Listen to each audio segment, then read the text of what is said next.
Well, hello again from me, Mike Smith, as I attempt in the next very short space of time to wrap up the action on today's seventh stage of the Centenary Tour from Lyon to Morzine. The longest stage of the tour, 230.5 kilometres, just 500 metres longer than yesterday, but a very different terrain, as you can see. We're going up into the Alps, and that first category climb near the end, Col de la Ramaz, the feature point of the race. Just two intermediate sprints on the way. It's usually the way when we get into the mountains. And temperatures, well, once again, very, very hot. The weather's been unbelievably warm so far in this Centenary Tour, has it not? Look at that. Temperature in Morzine predicted to be 30 Celsius for the arrival of the riders.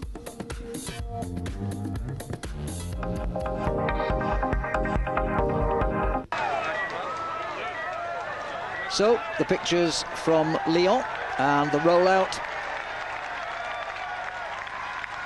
Peña still in yellow, of course, for US Postal. Bandages on the arm of Eric Zabel after that crash yesterday near the finish. And out then to the start proper on the outskirts of Lyon. And immediately, absolutely immediately, Crédit Agricole's Benoît Poilvet bursting out of the peloton, quickly followed by Médéric Klein for Cofidis.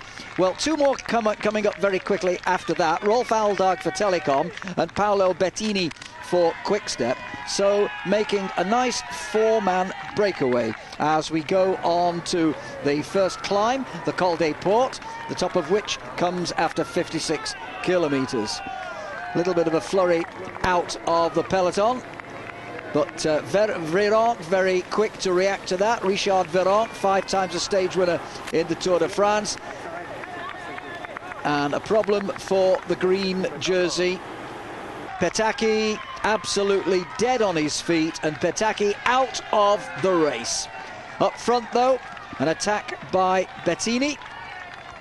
And Bettini going over the top of the climb, just ahead of Aldag and Poilvet. Klein dropped on the climb, but Virenque chasing behind at around about 2.5 minutes.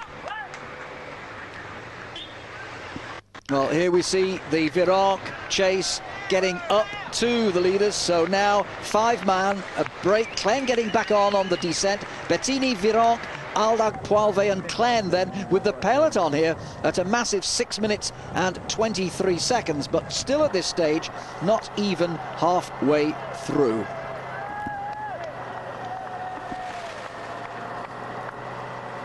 Over the second climb, and Virenque taking it from Bettini, Poilvet and Aldag. That's the Côte du Mont des Princes, a second category climb. And the peloton now at 8 minutes, with Klein once again dropped on this second climb between the breakaway and the main field. On to the Côte de Crozet after 141.5 kilometres. This a third category climb.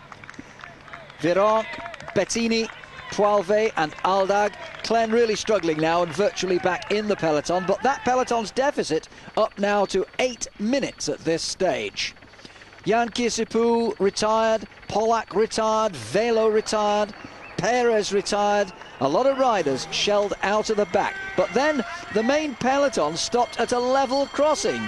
The breakaway gets through Virenque, Bettini, Poilvet and Aldag, but another minute or so lost by the main field. But now on to the really big climb, the Col de la Ramaz, the top of which comes at 208.5 kilometres.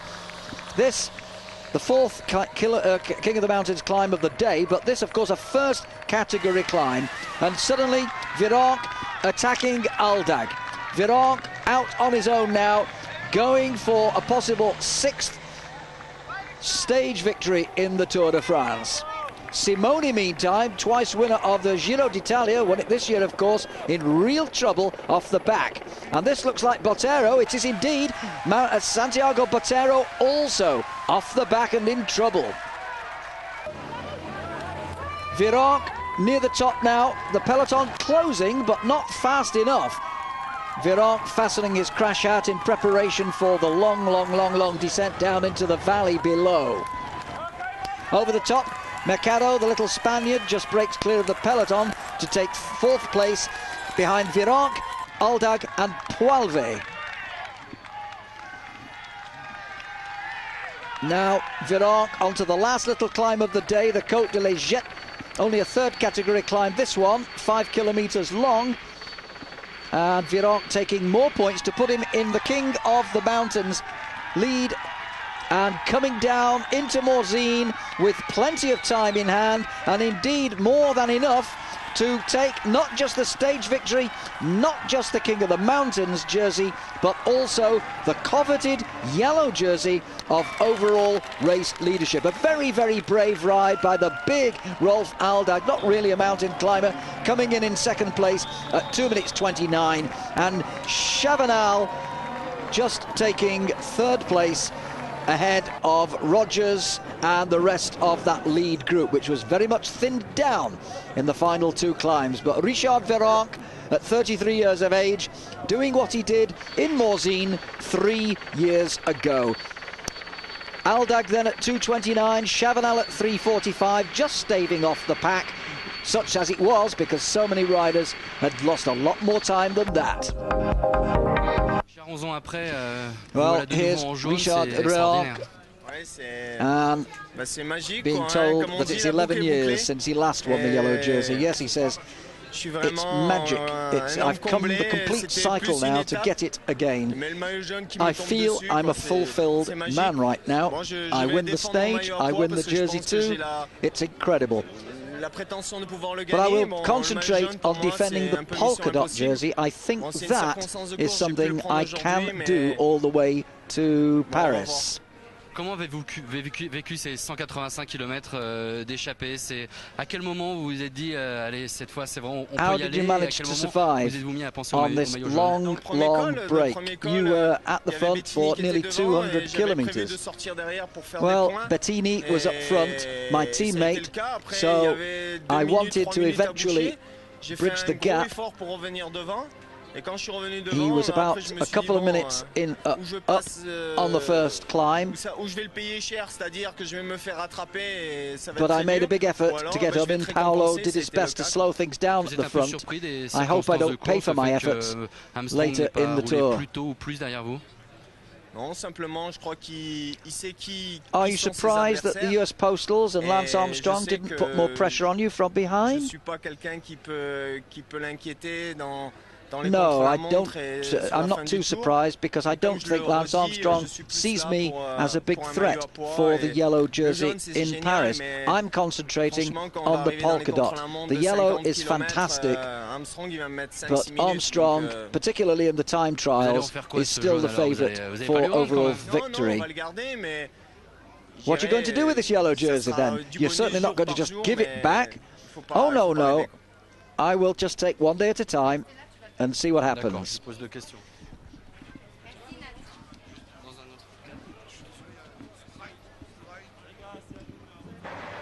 Well, Rolf Aldag, as I said, was one of the heroes of the day. The telecom man, he's a big, big lad, and you really wouldn't have expected him to perform so well over these mountains. So let's just find out a little bit more on Rolf Aldag, who's been a trackie, a great 6-day rider on the indoor boards in his career.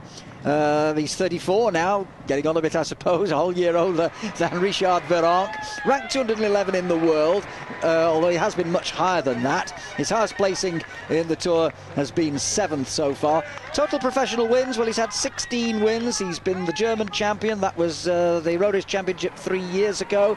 And he has had placings in Tour de France stages before, although he's never managed to win one.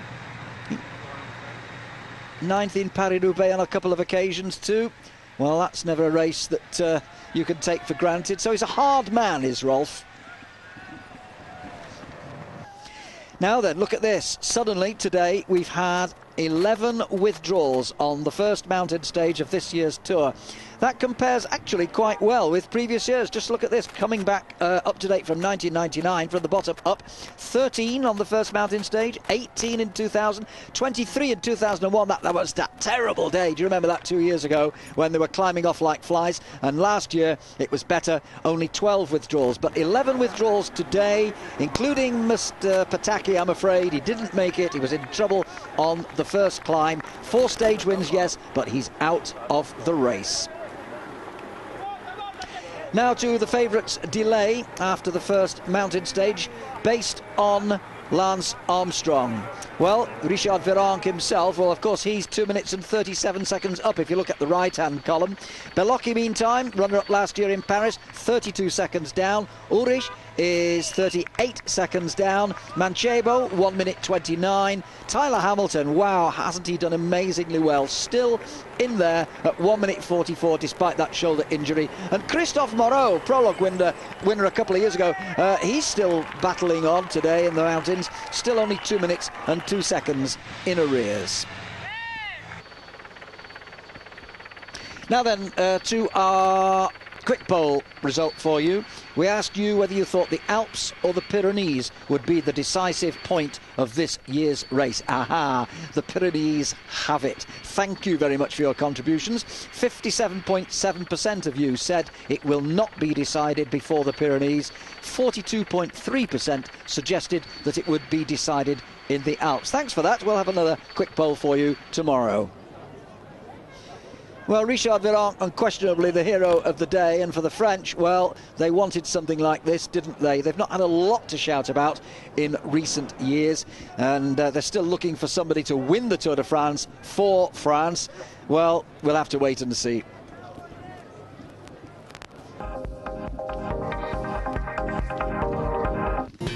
Well, let's have a quick look at stage 8, and this is the one that everybody's been waiting for, from Sallanches up to L'Alpe d'Huez, a slightly shorter stage in terms of mileage, because it's a mere 219 kilometres, but boy, it's the classic stage. It had to be in the Centenary Tour, did it not? The climb up to the top of L'Alpe d'Huez, and I'm sure even as I speak now, there are probably thousands up there with their camper vans or whatever, camped out. They've found their favourite spot. They'll wait overnight and most of tomorrow as well for the riders to come up so that they can cheer on their heroes on that final hairpin bend strewn climb up to the top of L'Alpe d'Huez. An hors category climb, out of category, not a fourth, not a third, not a second, not even a first category climb. It's hors category. It is a real humdinger of a climb, as I'm sure you regulars know. But before then, we've got the Col du Telegraph on the way up to the mighty Col du Galibier, the highest point of the entire Tour de France this year. That also is an hors category climb. Well, we turned our attentions to twice former winner Laurent Fignon to look at this stage. Laurent says it's a very important stage. The Alpe d'Huez will be the second mountain stage of the Tour. Long stage, 219 kilometres, following those two that we've just had of 230k. I think it'll be a very decisive stage for all the favourites. You've got the Galibier, that's a 30-kilometre climb, remember. The Col du Telegraph on the way. And then, of course, the Alpe d'Huez with its 21 hairpin bends. It's a legendary climb. I'm sure we're going to have many surprises on what I think is a very difficult mountain stage. The favourites will show themselves here, of course, in a stage like this one. It should be a very exciting day on this Centenary Tour. Well, there's the profile. Look at the Galibier there, 3/4 of the way through the stage, and then, of course, the finish in L'Alpe d'Huez. The temperatures, well, 30 degrees in the valleys, but only 22 at the top of L'Alpe d'Huez. Well, you would expect that, of course. Nevertheless, still another lovely day for the Centenary Tour.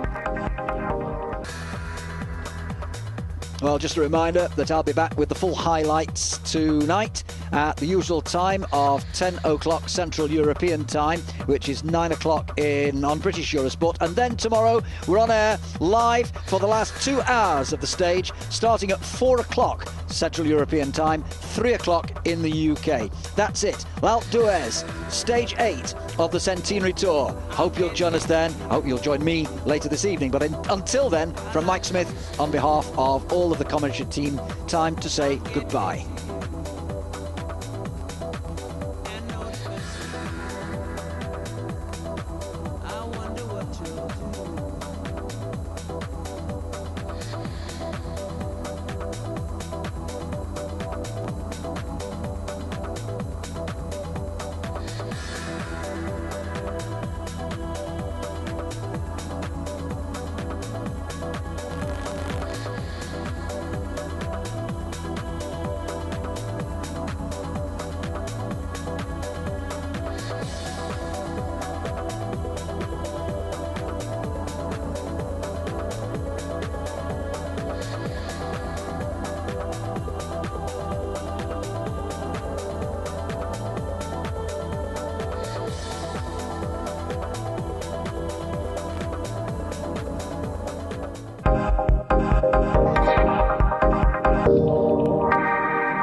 again from me, Mike Smith, as I attempt in the next very short space of time to wrap up the action on today's 7th stage of the Centenary Tour from Lyon to Morzine. The longest stage of the tour, 230.5 kilometres, just 500 metres longer than yesterday, but a very different terrain, as you can see. We're going up into the Alps, and that first category climb near the end, Col de la Ramaz, quickly followed by Médéric Clang for Cofidis.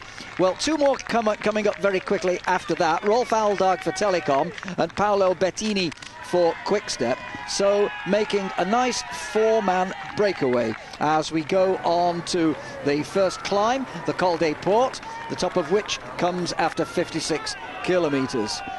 A little bit of a flurry out of the peloton, but Véran very quick to react. So the pictures from Lyon and the rollout.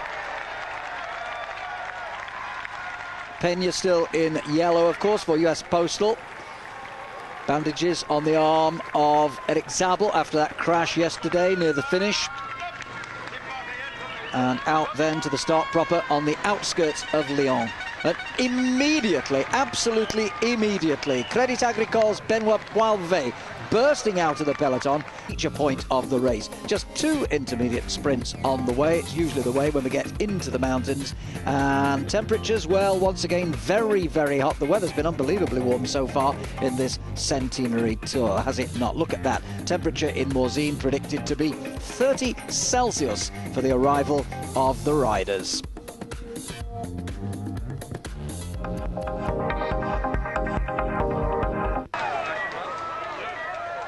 To that, Richard Véran, 5 times a stage winner in the Tour de France, and a problem for the green jersey.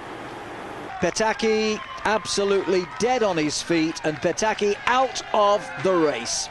Up front though, an attack by Bettini, and Bettini going over the top of the climb just ahead of Aldag and Poilvet. Clen dropped on the climb, but Véran chasing